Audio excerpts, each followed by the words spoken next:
So we got together with all the other societies in Manchester, and every summer during our holidays we produced a magazine which called The Pink Guide, deliberately ambiguous title with a strong hint. And our job was educating the whole student community about the existence, identity and social facilities for queer students, to be distributed along with all other material during the Freshers' fortnight.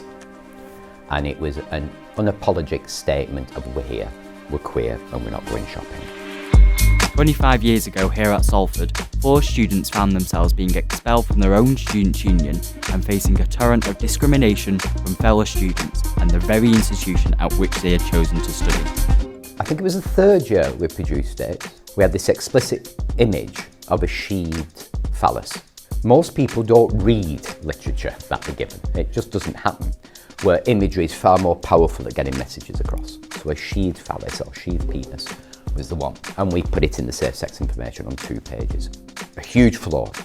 Even though we'd invited all the university student unions to come and see the draft before it went to the printers, Salford didn't bother to turn up. We started distributing it.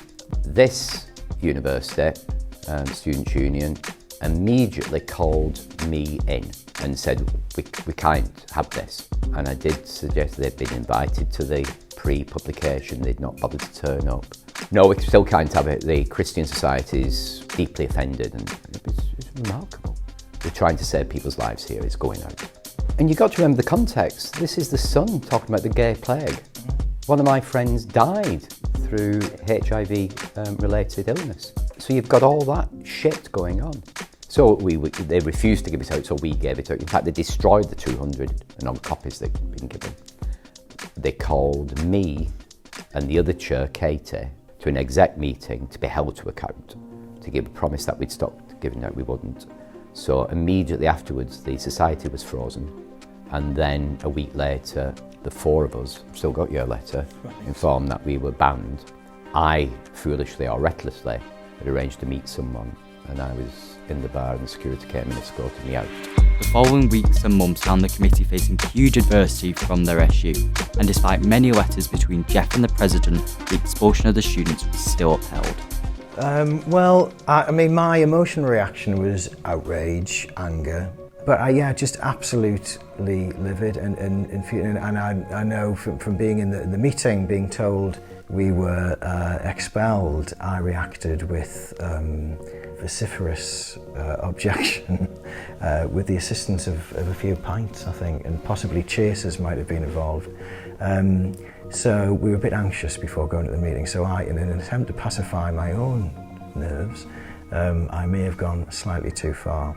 And, and this emboldened me to tell the committee what I thought of them, so that they should be ashamed of themselves.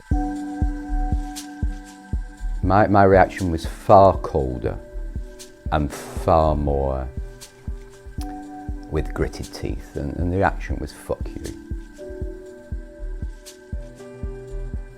This isn't the last. You've not heard the last of this.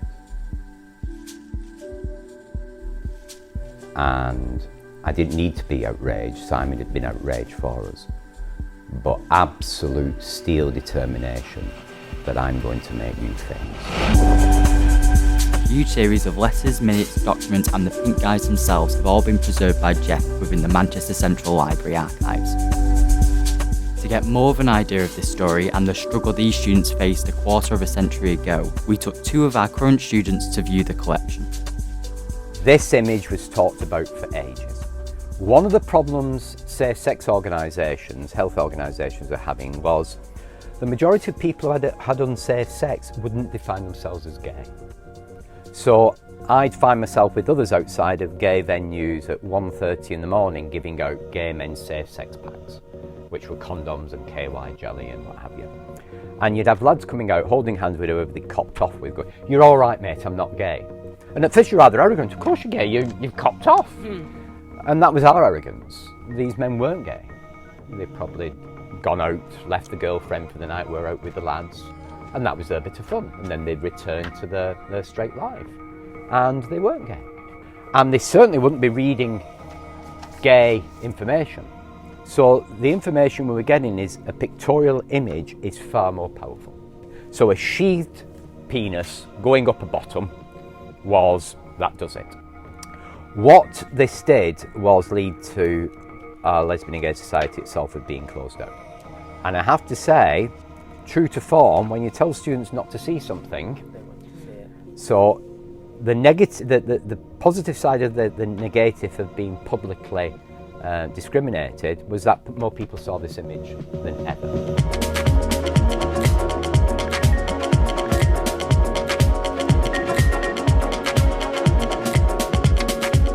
Now this is the 16th of November, and this is one of 4 letters, one sent to each of the people expelled, saying, whoops, we found out we can't expel you. So although we said you were expelled, we couldn't really expel you, so you've not been really expelled anyway. No apology, except the apology for any inconvenience caused by our improper decision, i.e. being manhandled out of the building. However, we're still banning the guide, you've still acted wrongly, we're not happy with you. Did you go back? I never went back into the building until last Friday. Wow. How did it feel going back into the building? Very uncomfortable. Really? Very uncomfortable. Just knowing what you've went through? Or it's emotive. It's emotive. And to know what that union did. You've seen how sincere and serious we took this campaign. They'd banned our guide. They'd banned the lesbian and gay guide. There's 2 reactions: that anger, and you get something done about it, and invariably burn yourself out, or you succumb. You go deeper into your closet. And I'm very, very proud of these people I work with, who are remarkable people. And I'm honoured to be amongst those people. But it also allows me to say, given your comments earlier, that it's much easier now. So why isn't more being done? Whilst his story is a tough one to tell, we hope that bringing it to light all these years later will play a part in bringing closure to those who were affected by the SU's actions. But the real victims in all this, we will never know. That's the hundreds and thousands of students. And they've been probably known they're LGBT for quite a while. And university was their big shot at being grown up and at least having some independence and to love as they would wish. And they arrived at Salford during this period. And we will, it's unquantifiable, the damage done. We don't know if, but I would suggest it's very probable, that people are still in the closet now because of what they experienced here. It is a shameful period in the past of this students' union. And I am so pleased that the organisation has had the maturity to put their hand up and say, this was wrong, and we want to try and make it right. Obviously, thank you for everyone for coming, but just before we leave and kind of reflect on the words that were said today, I'd just like to award and give on behalf of the Students' Union, the Trustee Board and the Salford community overall honorary life memberships to Jeff and Simon. So, come on. Thanks, Joe.